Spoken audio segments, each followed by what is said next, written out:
अध्यक्ष महोदय, आपण 1 कोटी वृक्ष लागवडीची वन मंत्री महोदयांनी घोषणा केलेली आहे, परंतु अध्यक्ष महोदय, मी ज्या तालुक्यामधून येतो त्या तालुक्यामध्ये काही वन विभागाचं क्षेत्र आहे, परंतु आपण नेहमी पाहतो की उन्हाळ्याच्या दिवसामध्ये मोठ्या प्रमाणात वन विभागाला त्या ठिकाणी धोका होतो। कोणीतरी वन विभागामध्ये त्या ठिकाणी वन विभाग पेटून देतो आणि अशा वेळेस आपल्याकडं हे पेटलेलं वनक्षेत्र विझवण्यासाठी कुठल्याही प्रकारची यंत्रणा त्या ठिकाणी वन मंत्री महोदय या ठिकाणी सभागृहात आहे।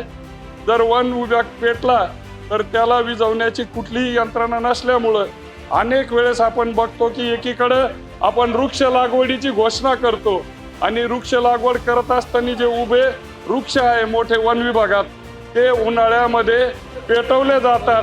त्याची काळजी देखील या ठिकाणी घेतली गेली पाहिजे।